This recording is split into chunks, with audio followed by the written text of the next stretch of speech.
The purpose of this record is to show you how to use your imagination to achieve your every desire. Most men are totally unaware of the creative power of imagination and invariably bow before the dictates of facts and accept life on the basis of the world without. But when you discover this creative power within yourself, you will boldly assert the supremacy of imagination and put all things in subjection to it. When the man speaks of God in man, he is totally unaware that this power called God in man is man's imagination. This is the creative power in man. There is nothing under heaven that is not plastic as potter's clay to the touch of the shaping spirit of imagination. Once a man said to me, "You know, Neville, I love to listen to you talk about imagination. But as I do so, I invariably touch the chair with my fingers and push my feet into the rug, just to keep my sense of the reality and the profundity of things." Well, undoubtedly he is still touching the chair with his fingers and pushing his feet into the rug. But now let me tell you another one who didn't touch with her fingers and didn't push that foot of hers onto the board of the streetcar. It's the story of a young girl, just turned 17. It was Christmas Eve, and she is sad of heart. For that year, she had lost her father in an accident, and she's returning home to what seemed to be an empty house. She was untrained to do anything, so got herself a job as a waitress. This night is quite late, Christmas Eve. It's raining. The car is full of laughing boys and girls home for their Christmas vacation. And she couldn't conceal the tears. Luckily for her, as I said, it was raining. So she stuck her face into the heavens to mingle her tears with the rain. And then, holding the rail of the streetcar, this is what she did. She said, "This is not rain, but this is spray from the ocean. And this is not the salt of tears that I taste, but this is the salt of the sea in the wind. And this is not San Diego. This is a ship, and I'm coming into the Bay of Samoa." And there she felt the reality of all that she had imagined. Then came the end of the journey, and all are out. 10 days later, this girl received a letter from a firm in Chicago saying that her aunt, several years before, when she sailed for Europe, deposited with them $3,000 with instructions that if she did not return to America, this money should be paid to her niece. They had just received information of the aunt's death and were now acting upon her instructions. 1 month later, this girl sailed for Samoa. As she came into the bay, it was late that night, and there was salt of the sea in the wind. It wasn't raining, but there was spray in the air, and she actually felt what she felt 1 month before, only this time she had realized her objective. Now this whole record is technique. I want to show you today how to put your wonderful imagination right into the feeling of your wish fulfilled, and let it remain there and fall asleep in that state. And I promise you from my own experience, you will realize the state in which you sleep if you could actually feel yourself right into the situation of your fulfilled desire and continue therein until you fall asleep. As you feel yourself right into it, remain in it until you give it all the tones of reality, until you give it all the sensory vividness of reality. As you do it, in that state, quietly fall into sleep. And in a way you will never know, you could never consciously devise the means that will be employed, you will find yourself moving across a series of events leading you towards the objective realization of this state. Now here is a practical technique. The first thing you do, you must know exactly what you want in this world. When you know exactly what you want, make as lifelike a representation as possible of what you would see and what you would touch and what you would do and physically moving in such a state. For example, suppose I wanted a home, but I had no money, but I still know what I want.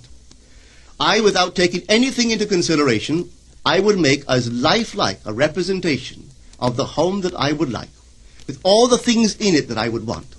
And then, this night, as I would go to bed, I would, in a drowsy, sleepy state, the state that borders upon sleep, I would imagine that I am actually in such a house, that were I to step off the bed, I would step upon the floor of that house. Were I to leave this room, I would enter the room that is adjacent to my imagined room in that house. And while I am touching the furniture and feeling it to be solidly real, and while I am moving from one room to the other in my imaginary house, I would go sound asleep in that state. And I know that in a way I could not consciously devise, I would realize my house. I have seen it work time and time again. If I wanted promotion in my business, I would ask myself what additional responsibilities would be mine were I to be given this great promotion. What would I do? What would I say? What would I see? How would I act? And then in my imagination, I would begin to see and touch and do and act as I would outwardly see and touch and act were I in that position. If I now desired the mate of my life, were I now in search of some wonderful girl or some wonderful man, what would I actually find myself doing that would imply that I have found my state? For instance, suppose now I was a lady. One thing I would definitely do, I would wear a wedding ring. I would take my imaginary hands, and I would feel the ring that I would imagine to be there. And I would keep on feeling it until it seemed to me to be solidly real. I would give it all the sensory vividness I am capable of giving anything. And while I am feeling my imaginary ring, which implies I am married, I would sleep. This story is told us in the Song of Songs, or the Song of Solomon. It is said, "At night on my bed, I sought him whom my soul loveth. I found him whom my soul loveth, and I would not let him go until I brought him into my mother's house, right into the chamber of her that conceived me." If I would take that beautiful poem and put it into modern English, into practical language, it would be this. While sitting in my chair, I would feel myself right into the situation of my fulfilled desire. And having felt myself into that state, I would not let it go. I would keep that mood alive, and in that mood I would sleep. That is, taking it right into my mother's chamber, into the chamber of her that conceived me. You know, people are totally unaware of this fantastic power of the imagination. But when man begins to discover this power within him, he never plays the part that he formerly played. He doesn't turn back and become just the reflective life. From here on in, he is the affecter of life. The secret of it is to center your imagination in the feeling of the wish fulfilled and remain therein. For in our capacity to live in the feeling of the wish fulfilled lies our capacity to live the more abundant life. Most of us are afraid to imagine ourselves as important and noble individuals, secure in our contribution to the world, just because at the very moment that we start our assumption, reason and our senses deny the truth of our assumption. We seem to be in the grip of an unconscious urge which makes us cling desperately to the world of familiar things and resist all that threatens to tear us away from our familiar and seemingly safe moorings. But I appeal to you to try it. If you try it, you will discover this great wisdom of the ancients, for they told it to us in their own strange, wonderful, symbolical form. But unfortunately, you and I misinterpreted their stories and took it for history when they intended it as instruction to simply achieve our every objective. You see, imagination puts us inwardly in touch with a world of states. These states are existent. They are present now. But they are mere possibilities while we think of them. But they become overpoweringly real when we think from them and dwell in them. You know, there's a wide difference between thinking of what you want in this world and thinking from what you want. Let me tell you, when I first heard of this strange and wonderful power of the imagination, it was in 1933 in New York City. An old friend of mine taught it to me. He turned to the 14th of John, and this is what he read. In my Father's house are many mansions. If it were not so, I would have told you. I go to prepare a place for you. And if I go and prepare a place for you, I will come again and receive you unto myself, that where I am, there ye may be also. He explained to me that this central character of the Gospels was human imagination. That mansion was not a place in some heavenly house, but simply my desire. If I would make a living representation of the state desired, and then enter that state and abide in that state, I would realize it. At the time, I wanted to make a trip to the island of Barbados in the West Indies, but I had no money. He explained to me that if I would that night, as I slept in New York City, assume that I was sleeping in my earthly father's house in Barbados, and go sound asleep in that state, that I would realize my trip. Well, I took him at his word and tried it. For 1 month, night after night, as I fell asleep, I assumed I was sleeping in my father's home in Barbados. At the end of my month, an invitation from my family came, inviting me to spend the winter in Barbados. I sailed for Barbados the early part of December of that year. From then on, I knew I had found this Savior in myself. The old man told me that it would never fail. Even after it happened, I could hardly believe that it would not have happened anyway. That's how strange this whole thing is. On reflection, it happens so naturally. You begin to feel or to tell yourself, well, it would have happened anyway. And you quickly recover from this wonderful experience of yours. It never failed me if I would give the mood, the imagined mood, sensory vividness. I could tell you unnumbered case histories to show you how it works. But in essence, it's simple. You simply know what you want. When you know what you want, you're thinking of it. That is not enough. You must now begin to think from it. Well, how could I think from it?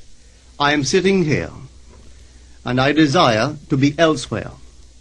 How could I, while sitting here physically, put myself in imagination at a point in space removed from this room and make that real to me? Quite easily. My imagination puts me in touch inwardly with that state. I imagine that I am actually where I desire to be. Now, can I tell that I am there? There is only one way to prove that I am there. For what a man sees when he describes his world is as he describes it relative to himself. So what the world looks like depends entirely upon where I stand when I make my observation. So if, as I describe my world, it is related to that point in space I imagine that I am occupying, then I must be there. I am not there physically, no, but I am there in my imagination. And my imagination is my real self. And where I go in imagination and make it real, there I shall go in the flesh also. When in that state I fall asleep, it is done. I have never seen it fail. So this is the simple technique on how to use your imagination to realize your every objective. Here is a very healthy and productive exercise for the imagination. Something that you should do daily. Daily relive the day as you wish you had lived it, revising the scenes to make them conform to your ideals. For instance, suppose the day's mail brought disappointing news. Revise the letter.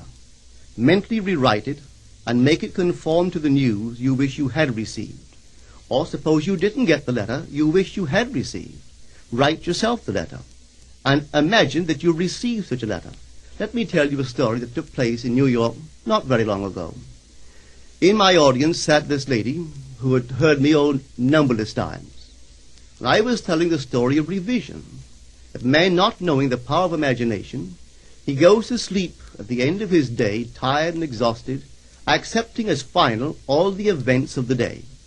And I was trying to show that man should, at that moment, before he sleeps, he should rewrite the entire day and make it conform to the day he wished he had experienced. Here is the way a lady wisely used this law of revision. It appears that 2 years ago she was ordered out of her daughter-in-law's home. For 2 years there was no correspondence. She had sent her grandson at least 24 presents in that interval, but not one was ever acknowledged. Having heard the story of revision, this is what she did. As she retired at night, she mentally constructed 2 letters. One she imagined coming from her grandson, and the other from her daughter-in-law. In these letters they expressed deep affection for, and wondered why she had not called to see them. This she did for 7 consecutive nights, holding in her imaginary hand the letter she imagined she had received, and reading these letters over and over until it aroused within her the satisfaction of having heard. Then she slept. On the 8th day, she received a letter from her daughter-in-law. On the inside there were 2 letters, one from her grandson and one from the daughter-in-law. They practically duplicated the imaginary letters that this grandmother had written to herself 8 days before. This art of revision can be used in any department of your life. Take the matter of health. Suppose you were ill. Bring before your mind's eye the image of a friend. Put upon that face an expression which implies that he or she sees in you that which you want the whole world to see. Just imagine he is saying to you that he has never seen you look better, and you reply, I have never felt better. Suppose your foot was injured. Then do this. Construct mentally a drama which implies that you are walking, that you're doing all the things that you would do if the foot was normal, and do it over and over and over until it takes on the tones of reality. Whenever you do in your imagination that which you would like to do in the outer world, that you will do in the outer world. The one requisite is to arouse your attention in a way and to such intensity that you become wholly absorbed in the revised action. You will experience an expansion and refinement of the senses by this imaginative exercise, and eventually achieve vision in the inner world. The abundant life promised us is ours to enjoy now, but not until we have the sense of the Creator as our imagination can we experience it. Persistent imagination, centered in the feeling of the wish fulfilled, is the secret of all successful operations. This alone is the means of fulfilling the intention. Every stage of man's progress is made by the conscious, voluntary exercise of the imagination. Then you will understand why all poets have stressed the importance of controlled, vivid imagination. Listen to this one by the great William Blake. In your own bosom you bear your heaven and earth, and all you behold, though it appears without, it is within, in your imagination, of which this world of mortality is but a shadow. Try it, and you too will prove that your imagination is the Creator.